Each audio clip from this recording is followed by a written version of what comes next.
Hoy en Lengua Larga. Se trataba de una estufa que acumulaba más de 2 décadas. Era herencia de mis abuelos y como tal era un miembro que tenía mucho más tiempo que otros dentro de la familia. Por sus quemadores habían pasado kilos de harina transformados en tortillas, litros de atole, infinidad de panes, empanadas, bizcochuelos y hasta algunos pasteles.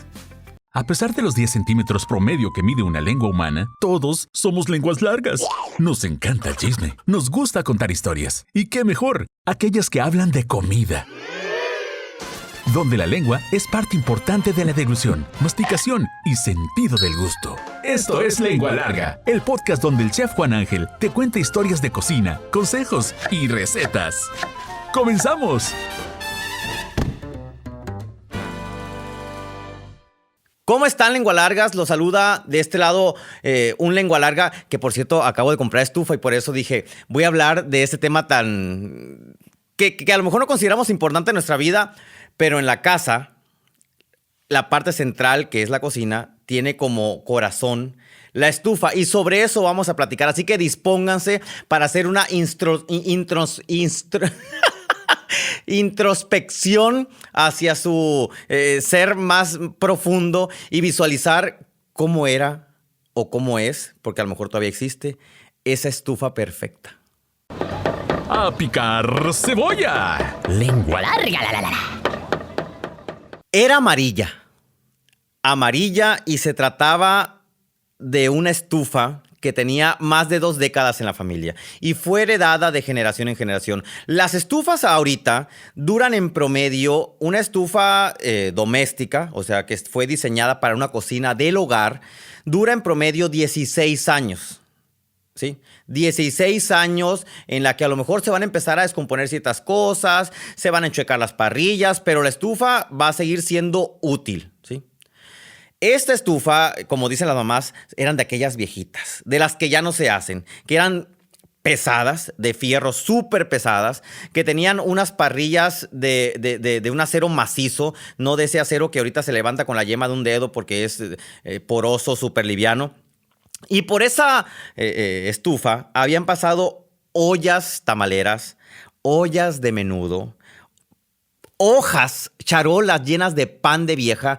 El pan de vieja, para quienes nos sintonizan o quienes nos escuchan en otra parte de México, del mundo, el pan de vieja es un pan casero que solamente se hincha si los amasa una vieja. Y con vieja me refiero a una mujer con todo el respeto que se merece, ¿eh? No crean que así vieja porque está vieja, no. Es una forma... A mi mamá, de hecho, mi papá le dice vieja, viejita. Entonces, a partir de este momento, quiero que por favor cierren los ojos. No me estoy transformando en coach, ni en motivador, ni les voy a perdonar sus pecados. No. Cierren los ojos y traten de imaginar esa estufa que estaba en la casa cuando eran pequeños. Asumo que la mayoría de los que están escuchando el podcast son adultos. Sí son adultos, Daniel, según las estadísticas. ¿Cómo son? Y que a lo mejor ya no viven en casa de sus papás. Espero que así sea. Si ya son grandecitos, ya, suficiente. ¿Cómo era la estufa que había en la cocina de sus abuelos o de sus papás? Métanse a la cocina, atraviesen la puerta, en mi caso, la puerta de mi casa, donde estaba esa estufa que les narré al principio, es muy pequeña. Mide 1.70. Yo apenas quepo por esa puerta. La hicieron así porque así se le ocurrió a quien le vendió la casa a mi papá. Ahora, entren por esa puerta, visualícenla, acuérdense, era una puerta de las que se regresan, era una puerta, o a lo mejor no tenía puerta, era solo un marco. Entren. ¿En qué lado estaba la estufa? ¿Al centro? ¿A la derecha?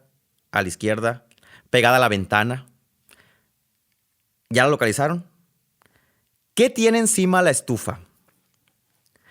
Yo sé que muchos van a pensar en aquel alimento que a lo mejor les gustaba mucho o que no les gustaba, en el que generaba más aroma agradable o en el que a lo mejor los hacía salir volando de la cocina. A lo mejor era hígado o estaban cociendo el menudo, que al principio no tiene un aroma muy atractivo. ¿Cómo son las perillas de la estufa? ¿Sí? ¿Son saltonas así grandotas o son discretas? Las parrillas, ¿cuántas parrillas tiene? 3, 2. ¿Cuántos fogones o quemadores? 4, 6, 5. ¿Tiene horno? ¿O tenía horno esa estufa? Traten de ver a través de la ventana o del cristal que tiene el horno. ¿Qué hay dentro del horno? Sartenes, está vacío, escondían galletas, tenían ahí las tablas de picar, las charolas para hornear. ¿Está pegada al piso la estufa o está despegada? ¿Tiene en la parte de abajo un gratinador? En la parte de abajo del horno. ¿Tiene alguna despostilladura? ¿De qué color es la estufa? Ahora sí, ¿ya ubicaron la estufa de esa cocina maravillosa de sus papás o de sus abuelos? Pues bueno, en mi caso, tuve la fortuna de que la estufa que estaba en la casa de mis abuelos se heredó a la de mis papás. Y era una estufa amarilla, ¿sí? Y el refrigerador también era amarillo. Era una estufa amarilla que ya había hecho su vida útil en la casa de mis abuelos, pero decidieron de regalo de bodas hacerla a mis papás y tenía una peculiaridad. Ya ven que las estufas de aquellos tiempos no tenían el tic, tic, tic, tic, tic, tic, y que se prende. No, Cada quemador, ¿sí? O en medio de 2 quemadores había un hoyito. Dentro de ese hoyito estaba un piloto permanentemente expulsando gas. Y se prendía con un cerillo. Prendían el cerillo, sacaban su cajita de cerillos Guerrero, lo prendían, lo ponían dentro del hoyito y se prendía el piloto. Entonces, cuando ustedes abrían el gas de un quemador, el gas corría, localizaba esa lumbrecita tintineante y se encendía el quemador. Así era la estufa que tenían. Bueno, en esa estufa, en la casa de mis papás, había una cacerola que era la reina. Y ahorita que les preguntaba qué cacerola hay arriba de la estufa, en mi mente estaba ese sartén. Era un coludo. En la cocina le decimos coludo a un sartén alto, ¿sí? Una cacerola alta de un solo mango. Sería como una ollita de un solo mango. Es decir, no es la cacerola de 2 asas. En mi casa estaba ese sartén o coludo de un solo mango. Color azul cielo de peltre y el mango era de color negro. Y ese sartén tenía una peculiaridad. Estaba diseñado para preparar un solo platillo. Es decir, ese sartén nada más se sacaba de la alacena cuando iba a preparar un platillo. Y aquí voy a otro tema muy importante. Los sartenes, las ollas, las cacerolas, los coludos, tienen alma, ¿sí? Y si ustedes no le han encontrado el alma a su sartén, están haciendo el platillo equivocado en él. Cuando ustedes les regalan un sartén o una cacerola o un utensilio de cocina que va sobre la estufa y que se utiliza para cocinar sobre fuego, trae un alma en la que va indicada la preparación que se debe hacer dentro de él o de ella, ¿sí? Es decir, el sartén de los frijoles no existe nada más porque una señora decidió que iba a ser ese, sino porque detectó que el alma del sartén era frijolero. Así entonces, el alma de ese sartén o coludo de peltre azul con mango negro tenía alma de caldo. Y lo único que se preparaba en ese sartén era un caldo, ¿sí? Y era un caldo de carne. Yo recuerdo muy bien en mi casa que cuando hacían caldo de carne era un lujo, ¿no? O sea, carne de res junto a vegetales, pasta y un caldito muy sabroso, pues era un lujo. No se preparaba sopa o caldo de carne todos los días. Era una vez cada mes, si acaso, o cuando mucho, una vez cada 15 días. Y era motivo de alegría el que oliera a la carnita cociéndose. Yo desde que estaba frente a la estufa y olía la carnita cociéndose, sabía que cuando me metiera la cucharada de coditos, porque se hacía con coditos ese caldo, y carne a la boca, la carne se me iba a deshacer. Por menos fina que fuera, por no decir por más corriente, porque era un corte muy duro de la vaca el que se utilizaba generalmente para esas cosas, y era una porción muy pequeña de carne, nada más para darle sabor. Mi mamá tenía, digo, porque ya no lo prepara con tanta devoción ni con tanta frecuencia, tenía una característica muy importante de la sopa de mi mamá. La pasta estaba súper dorada, casi crujiente, casi era un chicharrón la pasta cuando se ponía en el caldo. Y esa receta, precisamente, es la que les voy a compartir el día de hoy y tiene una conexión no solamente en el sabor y en el aroma, sino en el traste en el que se preparaba y en la estufa que estaba debajo de ese traste que cocinaba el plato. Es decir, el momento que envuelve la degustación de esa sopa lleva consigo una estufa de muchos años, lleva consigo un sartén que estaba dedicado solamente a eso y es toda una experiencia anecdótica. A revolver los frijolitos. ¡Lengua larga! ¡La! Enrique de Borbón, que realmente se llamaba Enrique María Fernando Carlos Francisco Luis de Borbón y Borbón dos Sicilias, fue considerado por los franceses, o hasta ahorita es considerado por los franceses, el monarca que ha gobernado mejor su país, el rey, la persona con corona, que ha gobernado mejor su país. Él tenía una máxima, no es clase de historia, pero no nos cae mal un datito como este. Él tenía como máxima que el país, ¿sí?, Francia, iba a ser un buen país o un país próspero cuando todos los que habitaban ese país, todos los franceses, fueran felices, y para ser felices debía servirse en cada casa francesa un caldo de gallina. ¿Sí? A él, cuando le preguntaban qué era lo que esperaba, era que esperaba que todos fueran felices en sus casas, los franceses, comiendo caldo de gallina.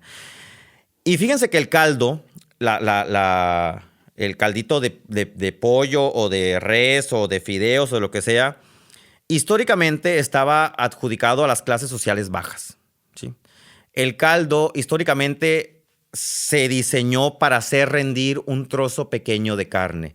Y obviamente los calditos no estaban dentro de los menús, pues, de los emperadores, reyes y demás. Tenían sus sopas, pero el caldito de pollo, con un muslo de pollo en 4 litros de agua o 500 gramos de carne en 3 litros de agua, no estaba en los menús. Era un plato de las clases bajas. Sin embargo, pues todo en la vida se va perfeccionando y la realeza también fue probando las bondades de los caldos y se fue enamorando de ellos.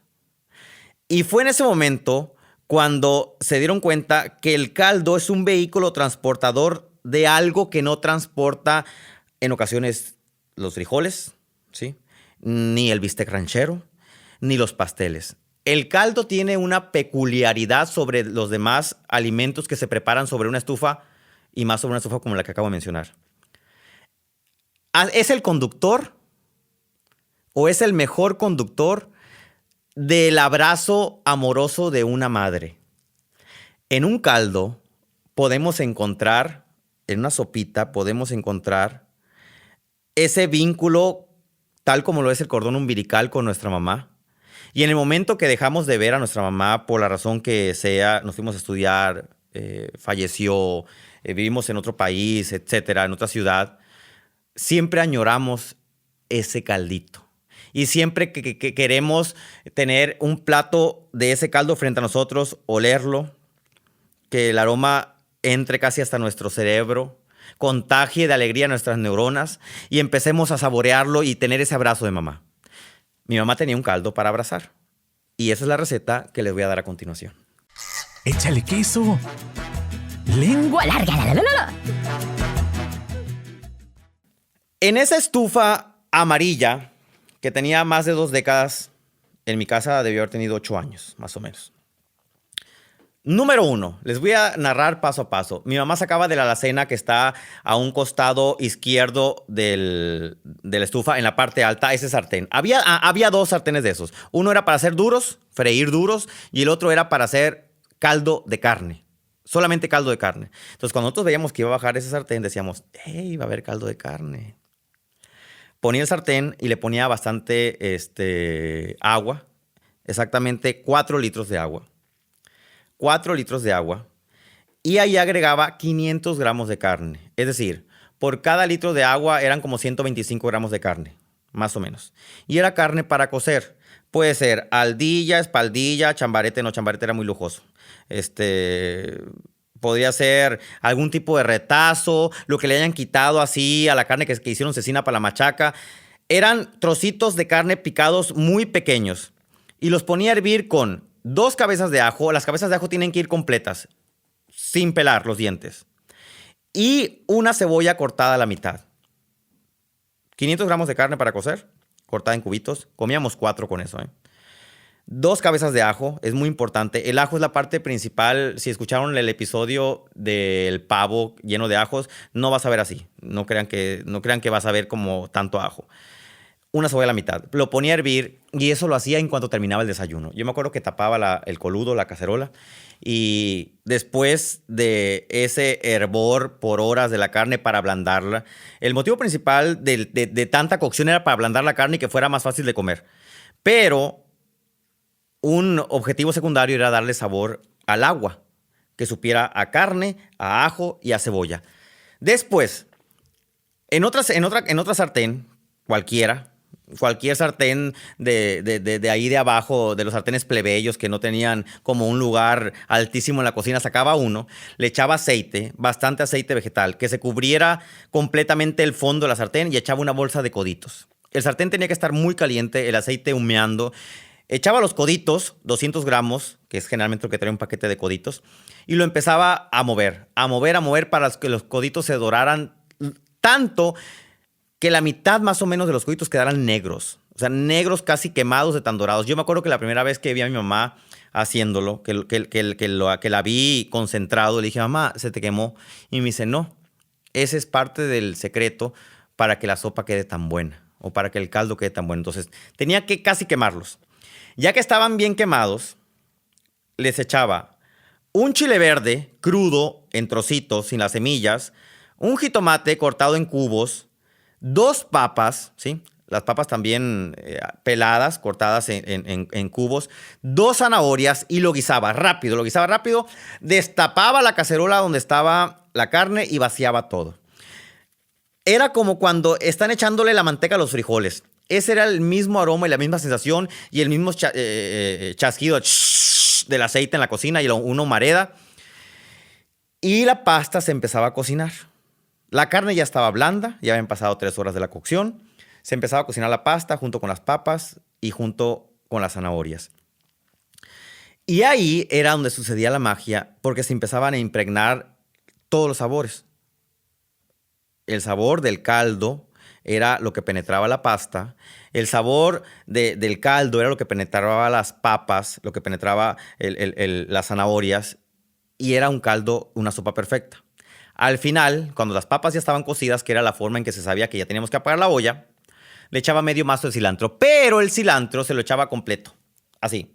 Las ramas de principio a fin, medio mazo, enjuagado a la olla, tapaba, apagaba y dejaba ir reposando hasta que llegábamos de la escuela y nos servía un plato. La manera en que nos comíamos este caldo es algo también muy, muy importante. Nos servía el caldo y nos ponía chiltepines molidos, ¿sí?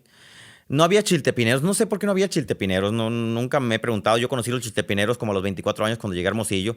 En la casa siempre tomamos un pedacito de papel, agarramos el chiltepín. El chiltepín es un chile picante, es un picante en forma de esfera como de 8 milímetros más o menos, coloradito, deshidratado. Bueno, puede ser verde antes de deshidratarse. Y se tritura con los dedos, cruje y se pone en los caldos, frijoles y demás. Entonces yo le ponía mis 3 chiltepines. Se me hizo agua la boca. Y tostábamos una tortilla. De las tortillas grandes de maíz que habían quedado de la mañana. Y si mamá iba a hacer caldo, hacía tortillas extras para que quedaran más tortillas para la hora de la comida. Y las tostaba, ¿sí? Las ponía en el comal, doraditas, se enchuecaban así. Y con eso remojábamos el caldo, ¿sí? Caliente. Remojábamos la tortilla. Y sopeábamos, me acuerdo, el caldo. Metíamos la tortilla a la boca y nos la hacíamos comiendo en lo que el caldo se iba enfriando. Siempre hemos dicho que el caldo... me faltó la sal. ¿Le puse sal? La sal era al final, casi, ¿eh? La sal era casi al final. Mi mamá siempre salaba las cosas al final, ya que todo había tomado su sabor para que no se pasara la mano de sal. Regreso a lo que iba a decir. Decimos que los caldos son el mejor remedio para la gripa, para el malestar, cuerpo cortado, hay un caldito. Y hay una razón de que eso sea así. Y es la que les dije hace unos minutos. Los caldos es el conductor perfecto.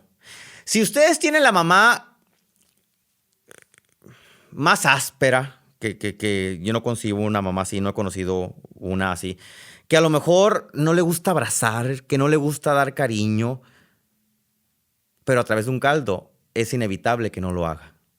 Entonces, el caldo tiene esa facultad de poder abrazarnos y es por eso que es el mejor calmante ante una enfermedad o un malestar, porque nos hace sentir abrazados por nuestras mamás. Entonces, si son mamás, pues váyanse adjudicando un caldo para que en el futuro sus hijos pues las recuerden como yo recuerdo a mi mamá con esa sopa. O caldo, como quieran llamarle. Adiós. Ahora sí, ya me voy. Me despido. Hagan este caldo de carne, por favor, así. Con la, ni siquiera use pulpa bola. Con la carne así más última, como dice mamá, que consigan, háganlo. Y lo importante no va a ser tanto la carne, va a ser el amor que le pongan y cómo se lo transmitan a su familia. Hasta la próxima. ¿Ya te aceptaste como lengua larga? ¿No? Entonces espera el siguiente episodio. ¡Sí! ¡Bienvenido al club! Sigue al Chef Juan Ángel en Facebook, Instagram, YouTube, Twitter, OnlyFans. Uy, no, eso no. Busca recetas, cocina con él e interactúa. Búscalo en todas las plataformas como Chef Juan Ángel. Afila la lengua larga para el siguiente episodio. ¡Adiós!